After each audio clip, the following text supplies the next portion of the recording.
الحمد للہ الذی اعطانا الاسلام واکرمنا برسولہ المجتبی وشرفنا باصحابہ واہل بیتہ صلی اللہ علیہ وسلم. اما بعد فاعوذ باللہ من الشیطان الرجیم. بسم اللہ الرحمن الرحیم. علیکم بسنتی وسنت الخلفاء الراشدین او کما قال النبی صلی اللہ علیہ وسلم. لائق صد عزت و احترام سامعین ذی الاکرام،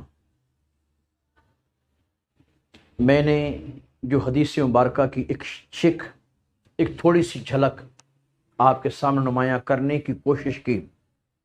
اس حدیث مبارکہ کی روح سے مدینے کی روح پرور فضائیں ہمیں بار بار اس بات کی طرف رہنمائی کر رہی ہیں کہ لوگوں، اللہ کے نبی کی یہ چاہت ہے کہ محبوب کریم علیہ الصلوۃ والسلام کی سنت کو بھی لازم پکڑ لو، اور تمہارے لیے پارٹ اینڈ پارسل ہے، از حد ضروری ہے کہ خلفائے راشدین کی سنت کو بھی اپنے ماتھے کا جھومر بنا لو. اسی حدیث مبارکہ کے ضمن میں نے آپ کے سامنے سنت علی کرم اللہ وجہہ کی ایک جھلک آپ کو دکھانی ہے، کیونکہ سنت علی رحمت کی جھڑی ہے. حضرت علی کرم اللہ وجہہ فرماتے ہیں کہ من قرأ قل هو اللہ احد احد عشر مرات فی دبر صلاة الغداة لم یلحق به ذلک اليوم ذنب وان جہد الشیطان.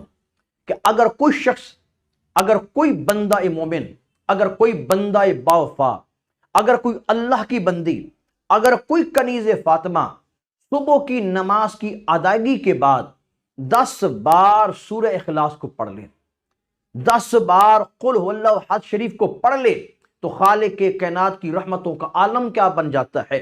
وہ سارا دن اس حالت میں گزارتا ہے کہ شیطان لاکھ کوشش کرے، ایڑی چوٹی کا زور لگا لے، لیکن رب کعبہ سورہ اخلاص پڑھنے کی وجہ سے اس بندہ مومن کو گناہ سے محفوظ کر لیتا ہے. تو حضرت علی کرم اللہ وجہہ کی زبان ولایت پہ قربان جائیں. خوبصورت اور جاذب نظر انداز میں کتنی خوبصورت اور عمدہ بات آپ نے بتا دی کہ اگر کوئی شخص صبح کی نماز کے بعد، یعنی نماز بھی ادا کرے، صبح کی نماز کے بعد مسجد میں بیٹھ کر پڑھ لے، جہاں پہ نماز ادا کیے وہاں پہ بیٹھ کر پڑھ لے، اپنے گھر میں بیٹھ کر پڑھ لے. مائیں بہنیں بیٹیاں گھروں کے اندر صبح کی نماز ادا کرتی ہیں، نماز کی ادائیگی کے بعد اگر وہ 10 مرتبہ سورہ اخلاص پڑھ لیں تو رحمت کائنات، خالق کائنات کی رحمت ان پہ یوں برستی ہے کہ سارا دن ان کا وقت، ان کے لمحات زندگی پرسکون گزرتے ہیں.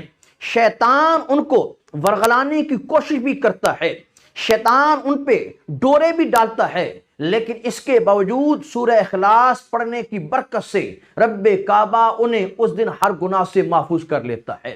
تو میری یہی گزارش ہے، اور سنت علی کی یاد کو تازہ کرتے ہوئے ہم اس سنت علی کو اپنے لیے مشعل راہ بنائیں، اپنے لیے ماتھے کا جھومر بنائیں.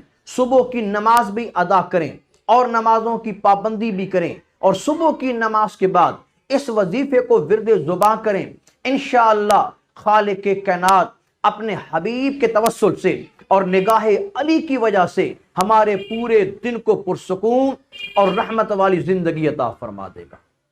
اور میری یہی دعا ہے خالق کائنات ہم سب کو اصحاب رسول اور بالخصوص حضرت علی کرم اللہ وجہہ کے اس وظیفے پر عمل کی توفیق عطا فرمائے.